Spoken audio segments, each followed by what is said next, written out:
right, so we made it to our little slice of Indian Rock. We're just across the way from the main park, hidden beyond those trees.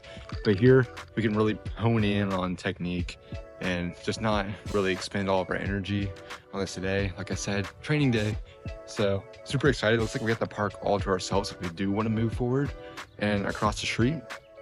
But yeah, let's go ahead and set up this crash pad. I'm thinking about hitting this section here. You can kind of see that little overhang there. That's where I want to go up and over towards. So I'm just going to create a line straight down, set up my mat here, and go from there. Now the thing is like I'm not looking at any routes online.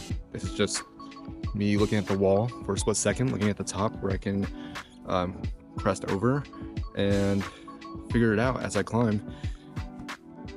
I've been doing a lot of indoor climbing, but with indoor climbing, the routes are already set and you have a better picture of the route that you're going to take. So here I want to try to develop route reading skills and overall pad placement and just get more experience with outdoor climbing altogether. But look at the pad. Wow. It goes so good with the green grass. Okay.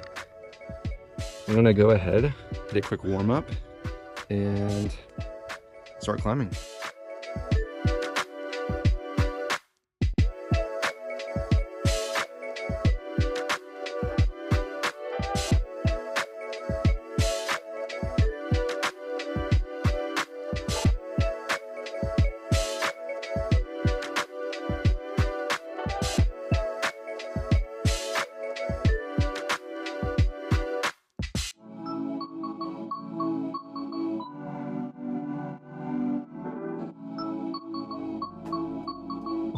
So I got around 3 to 4 good warm-ups on the wall that we established at the beginning.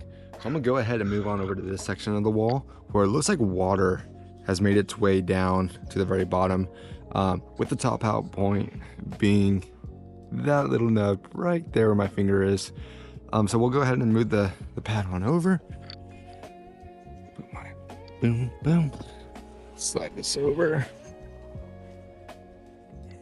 A lot less handholds because the middle section of it is pretty smooth. So let's go ahead and dig in the chalk bag, get some chalk on our fingers, and step back and analyze this from a distance and go ahead and send it.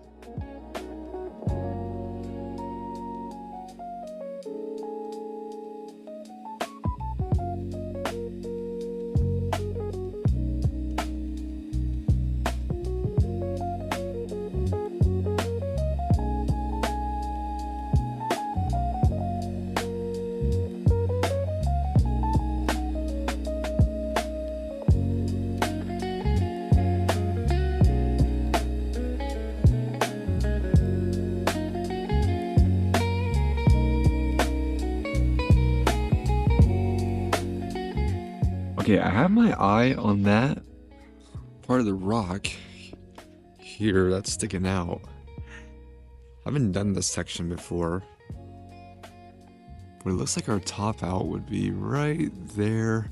There's 2 little rocks sticking up, which creates kind of like a field goal. And it's more slanted inwards than outwards, like this one. And then over to the right of it, you have a pretty big overhang. We'll check it out later today, but right now, we'll just keep moving down this wall.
All right, so that last climb felt pretty good. I'm gonna go ahead and end it on that note. And here are some things that I learned. I have to be more patient when doing outdoor climbing, whether that's visualizing it or being on the rock. Because I found that with this being like a starter warm up rock, I can find places to take a rest and look around, and I don't have to always try to flash it. I can literally just hop on the rock and find a good start. For me, that's really hard because indoors, I just put so much more pressure on myself, and I'm bringing that pressure out here, and it does not need to be there. So I'm gonna go ahead, pack up, had a great day. Hopefully I look back at this video and take those considerations into effect, because the whole idea behind this video is just me getting my feet wet with filming myself, building up that confidence of editing, and whether or not the video is A+ graded, I'm gonna go ahead and post it regardless, because I do a lot of traveling and I feel like it's fair for me to get these spots out there to you guys. So I'm gonna go ahead and walk back down to the van. Hope you guys have a great rest of your day. Later.